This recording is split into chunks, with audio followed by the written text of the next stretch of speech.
ప్రభువును రక్షకుడైన యేసు క్రీస్తు అతి శ్రేష్టమైన నామాన్ని బట్టి ఉదయకాల హోసన్న దైవ సందేశాలు అనే కార్యక్రమం వింటున్న దేవుని బిడ్డలని మీకు శుభం కలుగునగాక. మీకును మీ కుటుంబానికి క్షేమం కలగాలని నిత్యము ప్రార్థన చేస్తూ ఉన్నాం. ఈ వాక్యం ద్వారా మీరు దీవించబడి అదే వాక్యాన్ని అనేకులకు షేర్ చేసి మీరు దీవించబడుతున్నందుకు వందనాలు తెలియజేస్తూ ఉన్నాం. ఇక్కడ ఒక విషయాన్ని జ్ఞాపకం చేస్తాను, జాగ్రత్తగా గమనించండి. ఒక వ్యక్తి యథార్థంగాను నీతిగాను నడిస్తే వాళ్ళ జీవితం ఎలా ఉంటుంది? ఒక వ్యక్తి నీతి తప్పి అక్రమంగా నడిస్తే ఏమవుతుంది అనేది మన కళ్ళ ముందు జీవితాల్లో చూస్తూ ఉన్నాం. అప్పుడప్పుడు మనం అంటున్న వాళ్ళు నీతి తప్పి ప్రవర్తించారు, వారు ఆ వాదనలు ఇస్తున్నారు అని.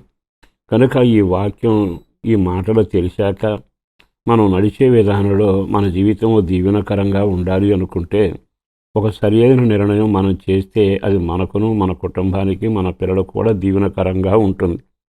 ఒక వ్యక్తి చేసిన ప్రార్థన మీ జ్ఞాపకం చేస్తాను, జాగ్రత్తగా వినండి. కీర్తనాకారుడు 26వ కీర్తనలో దావీదు అనే మహాశయుడు చక్కని ప్రార్థన చేశాడు. ఏమంటున్నాడు తెలుసా? నేను యథార్థవంతుడై నడుచుకొనుచున్నాను. తనల గురించి తాను సాక్ష్యం చెబుతున్నాడు. మనల గురించి ఇతరులు సాక్ష్యం చెబుతారు, చెప్పాలని కూడా ఆరాటపడతాం. కానీ నీవు గుండె మీద చేయి పెట్టుకుని నేను యథార్థవంతుడను అని చెప్పడానికి ధైర్యం, సాహసం మనకుండదు. కారణం ఏంటంటే మన జీవితం, మన లోపాలు, మన తప్పిదాలు మనకు కనబడుతూనే ఉంటాయి.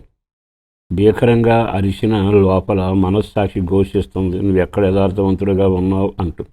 కానీ ఒక కీర్తనాకారుడైన దావీదు మహారాజు నేను యథార్థవంతుడని నడుచుకొనుచున్నాను ఎంత ఖచ్చితంగా చెబుతున్నాడండి. కారణం ఏమిటో తెలుసా? నాకు వారికి పక్కనున్న వారికి తీరి చూడండి అన్నట్టుగా ఒక చక్కని మాట చెప్పాడు. వారి చేతిలో దుష్కార్యము కలవు, వారి కుడి చేయి లాంఛములతో నిండి ఉన్నది, నేను యథార్థవంతుడినే నడుచుకొనుచున్నాను. అంటే తనకి వాళ్ళకి తేడా చూపించాడుగా. వారి చేతిలో దుష్కార్యాలు ఉన్నాయట, వాళ్ళ చేతిలో లంచాలు ఉన్నాయట. నా చేతులు కడగబడినవై పవిత్రమై ఓ యథార్థంగా నేను నడుచుకొనుచున్నాను, నా యథార్థతే నాకు సాక్ష్యం అంటూ ఎంత ఖచ్చితంగా చెప్పాడండి. మరి యథార్థంగా నువ్వు నడిస్తే యథార్థత నిద్రపోదుగా, యథార్థత నీ జీవితాన్ని ఆశీర్వాదం తెచ్చిపెడుతుందిగా. తర్వాత వాక్యం ఏమన్నాడు తెలుసా? నన్ను విమోచించుము, నన్ను కరుణించుము. ఎందుకనంటే నాలో లోపం, ఒకవేళ నీకు ఇష్టం కాని కార్యాలు, నిన్ను గాయపరిచే అలవాట్లు, ఒకవేళ నిన్ను తక్కువ చేసి నేను వ్యతిరేకుడిగా వ్యవహరించుంటే నన్ను క్షమించవద్దు, కానీ నన్ను విమోచించు, నన్ను కనికరించు. నేను చాలా కడగబడిన జీవితంతో పవిత్రంగా యథార్థంగా నడుస్తానని దేవునితో చెప్పగలిగాడు. ఒక భక్తుడు ఏమన్నాడు తెలుసా?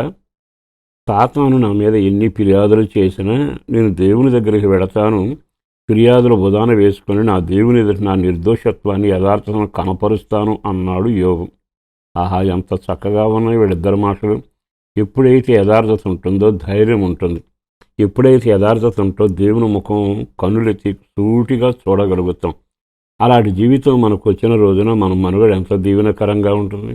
అంటే యథార్థవంతుని కదా, నాకు నువ్వెందుకు కార్యం చేయు, నా యథార్థత నీకు కనబడుతుందిగా, నన్నెందుకు దీవించు.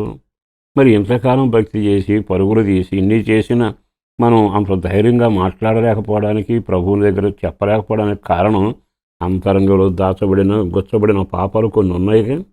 ఆ తప్పిదాలు ఎప్పుడైతే సరిచేసుకుంటావో యథార్థత నీకు దారిగా ఉంటుంది, రాతబాటై ఉంటుంది, నీ తల మీద కిరీటమై ఉంటుంది.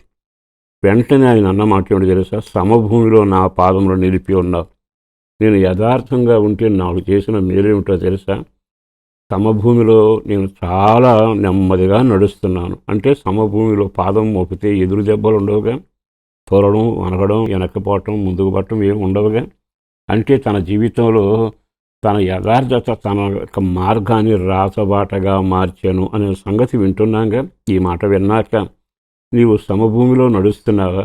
రోజుకు ఒక ఎదురు దెబ్బ, ఇటు చూస్తే ఒరిగిపోవటం, అటు చూస్తే కృంగిపోవటం, ఇటు చూస్తే జారిపోవటం, అటు చూస్తే కలవరపడటం. ఇవన్నీ కారణం ఏంటంటే నీలో యథార్థత లేదు. యథార్థత ఉంటే నీ మార్గం సమభూమిగా ఉంటుందిగా.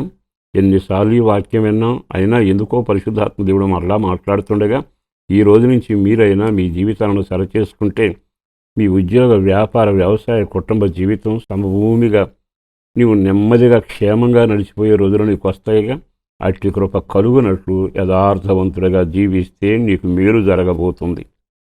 పరిశుద్ధుడును ప్రేమమడిన ప్రభు వందనాలయ, అపారమైన నీ ప్రేమను బట్టి ధన్యవాదాలు. ఈ మాటలు బిడ్డల జీవితంలో ఫలభరితంగా మార్చండి. గరుకు మెరక ఇరుకు ఇబ్బందుల మార్గంలో నడిచెడుతున్న నీ బిడ్డలు తూలిపోతూ కృంగిపోతుండగా జీవితాలు సరిచేయబడాలి. ఈ రోజు నుంచి ఉపదేశ ప్రకారం వారు నడవగలిగితే వారి మీద నీ దృష్టి మనసు ఉంచండి. పిల్లల క్షేమం, అందరి ఆరోగ్యం, ఆర్థిక పరిస్థితులు మెరుగవటం, రక్షణ భాగ్యం, ప్రార్థనా జీవితం, చేస్తున్న పనులు తోడుగా ఉండడం, ఇంట్లో శుభకార్యాలు జరగటం, చేతి పనైనా కష్టార్జితమైన వ్యవసాయ ఉద్యోగాలైనా దీవెనకరంగా మార్చండి.